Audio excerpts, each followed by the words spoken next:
Namaskaram, Sadhguru. There is a lot of debate about immigrants in the United States right now. What is the solution for this? America is a land of immigrants, all right? Even today, there's a big influx. If you open up your walls and gates, I think in 3 months' time, you will have 1 billion population, okay? So migration is a huge issue. If 1.6 billion people start migrating in the next 8 to 10 years, that's supposed to happen, it's already happening, just imagine which city will be livable in the world. Just imagine tomorrow morning if there are 20 million people extra in Los Angeles, can you build housing for them? Can you provide basic services for them? Can you maintain education for them? Healthcare for them? Nothing is possible. Even in a country of this level of affluence, it will not be possible to build that.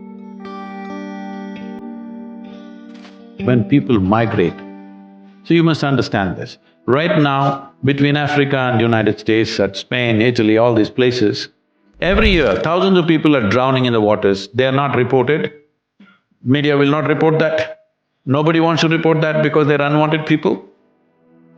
But some deaths will be reported. Deaths are reported. Is anybody capable of reporting the human suffering of leaving their homeland, dragging their women and children and going somewhere? That suffering, can anybody report ever, I'm asking? Is death the only thing that matters? Human suffering matters, isn't it? Human suffering cannot be reported by news media. Only if deaths happen, they will say 100 people died, 200 people died, but that is not the real thing. Those thousands of people who left their homelands where they have lived forever and coming and desperately looking here and there, losing their wives and children and husbands and searching here and there, this is not a small thing.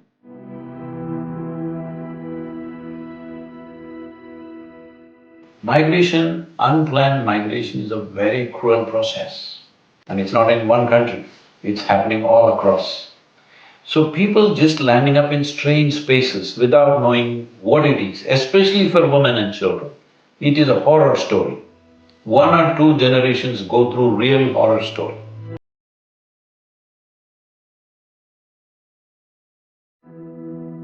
So why are people migrating? All kinds of reasons are given, but I'll ask you a simple question. If you had a piece of land and the soil is rich, would you leave that land and go? If you had trees on the land, would you leave it and go? You can easily survive there, at least subsistence farming will happen. Your nourishment will happen even if you don't make money.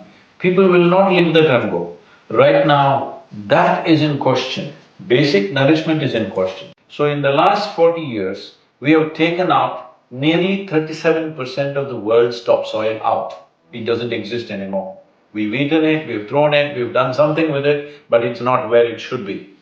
So we have soil for another 80 to 100 crops. What is our plan for tomorrow? By 2035, they're expecting massive food shortages simply because this time, usually it is famines happen because of lack of water.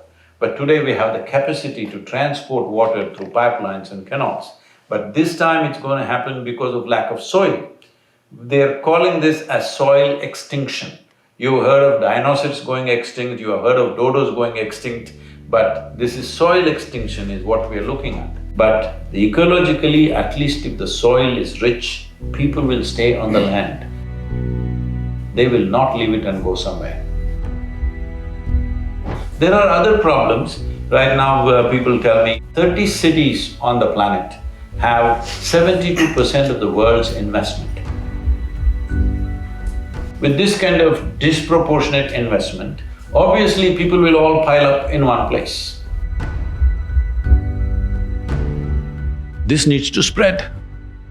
If investment has to spread, who will risk spreading their investment to a place which is harder to do business?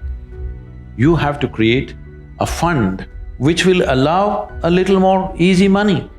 If you want easy money, you must invest it in impoverished societies.